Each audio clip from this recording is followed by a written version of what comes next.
Okay, folks, buckle up. We're about to go on a wild ride, a deep dive into the future of dumb. Yeah, you heard that right. We're talking about a world where intelligence is about as common as a unicorn riding a Segway. Now, you might be thinking, John, you beautiful, articulate bastard, surely you exaggerate. And normally I'd agree with you, but the signs are all around us like flashing neon signs in a dystopian Times Square. We're living in a world where people genuinely believe the Earth is flat, vaccines are a government conspiracy, and pineapple on pizza is a culinary masterpiece. So grab your thinking caps, folks, if you can still find them, because things are about to get real. Let's talk about technology, the double-edged sword of the 21st century. It's a marvel of human ingenuity, a testament to our relentless pursuit of progress. But like any powerful tool, it comes with its own set of challenges and pitfalls. On one hand, it's amazing. We've got smartphones that can order pizza, cars that drive themselves, and toilets that practically give you a spa treatment. These advancements have made our lives more convenient and efficient, allowing us to focus on what truly matters, or at least what we think truly matters. But on the other hand, we've got social media turning us into narcissistic zombies, fake news spreading faster than a Kardashian wedding announcement, and the attention span of a goldfish on Red Bull. Our constant need for validation through likes and shares is reshaping our social fabric in ways we never imagined. Our brains are being bombarded with information 24/7, and most of it is about as useful as a screen door on a submarine. We're drowning in a sea of trivial updates, memes, and viral videos, losing our ability to focus on what's truly important. It's no wonder we're starting to resemble those slack-jawed folks from the movie Idiocracy. The constant barrage of notifications and the endless scroll of social media feeds are turning us into passive consumers rather than active participants in our own lives. Remember them? They watered their plants with Gatorade and thought the most important job in the world was a bathroom attendant. Scary, right? It's a satirical look at a future that seems all too possible if we don't start paying attention to how we use technology. So let's take a moment to reflect and maybe, just maybe, put our phones down for a while. Now, let's talk about fake news. This isn't just your crazy uncle sharing conspiracy theories on Facebook anymore. This is a full-blown epidemic of misinformation spreading like wildfire through the internet. We're talking about fabricated stories, doctored images, and videos so convincing they'd make even the most skeptical among us question reality. And the worst part, people are eating it up like it's a bottomless bowl of free guacamole. We're so busy scrolling, liking, and sharing that we don't even stop to think if what we're consuming is actually true. This is a recipe for disaster, folks. When people can't tell fact from fiction, it erodes trust in institutions, fuels political polarization, and makes it damn near impossible to have a rational conversation. Remember those hieroglyphics the ancient Egyptians used to carve on their tombs? Well, get ready for the 21st century equivalent memes. These bite-sized nuggets of humor, often nonsensical and absurd, have become the dominant form of communication for an entire generation. Don't get me wrong, some memes are funny. I'll even admit to chuckling at a grumpy cat or two in my time. But when your entire worldview is shaped by pictures of cats with funny captions, you might need to reevaluate your life choices. We're sacrificing meaningful dialogue for fleeting moments of internet fame. And in a world where complex issues are distilled into simplistic slogans and hashtags, is it any wonder that critical thinking is taking a nosedive? Section 5, the slow death of nuance. Remember nuance? That beautiful complex thing that exists between the black and white, the yes and no, the right and wrong.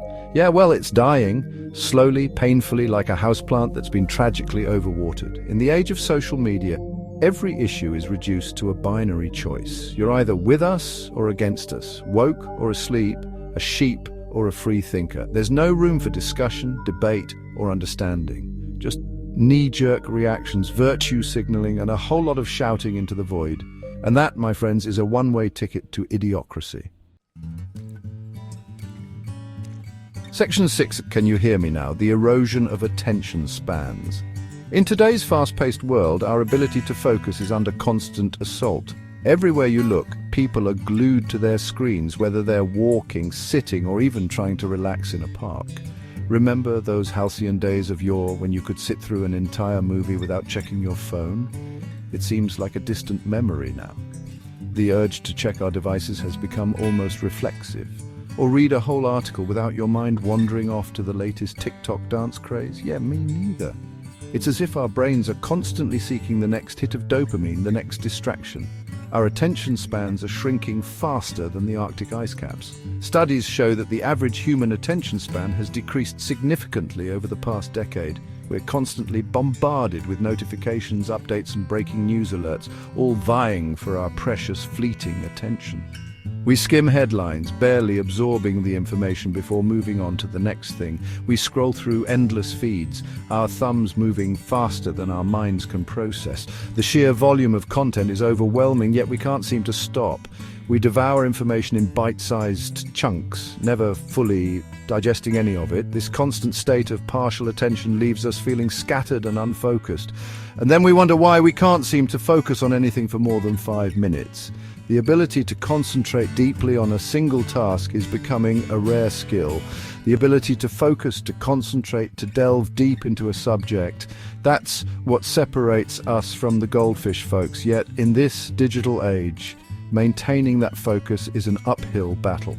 And right now we're not exactly winning that battle. It's time to reclaim our attention spans, to take back control from the devices that dominate our lives. Only then can we truly engage with the world around us. Section 7, from critical thinking to critical mass. So what happens when a society collectively loses its ability to think critically? What happens when we become so reliant on algorithms, sound bites, and instant gratification that we forget how to think for ourselves? Well, let's just say it's not pretty. Imagine a world where politicians can sway elections with catchy slogans and empty promises, where corporations can sell us anything with a slick marketing campaign, and where the line between reality and entertainment becomes hopelessly blurred. That's the future we're facing, folks. A future where critical thinking isn't just a dying art, it's a relic of a bygone era. Section 8, A Brave New World of Dumb. Now, I'm not saying that the future is all doom and gloom. We're not quite at the point where we're electing a reality TV star as our president. Oh, wait. But seriously, folks, there's still hope. We're not doomed to become a society of drooling morons just yet, but we need to act fast. We need to start valuing critical thinking again. We need to teach our kids how to discern fact from fiction, how to think for themselves, and how to resist the siren song of instant gratification. Section 9, Saving Our Collective IQ. So, how do we do it? How do we ensure that our collective intelligence doesn't diminish in the face of modern distractions and misinformation? How do we save ourselves from the impending idiocracy? The answer lies in a multifaceted approach that begins with education. Well, it starts with education, but not just any education. We need an education system that prioritizes critical thinking over rote memorization. We need to teach our kids how to think critically, how to evaluate information, and how to question the world around them.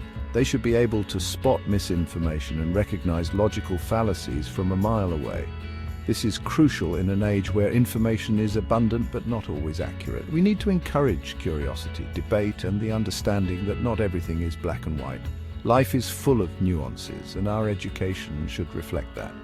We need to foster environments where creativity and critical thinking are not just encouraged but celebrated. This means more hands-on learning, more problem-solving activities, and more opportunities for students to explore their interests. We need to put down our phones, step away from the screens, and engage with the world around us. Technology is a tool, not a crutch. It's essential to balance our digital lives with real-world experiences. This means spending time outdoors, having face-to-face conversations, and participating in community activities. Engage with nature, explore new places, and most importantly, talk to people who have different perspectives.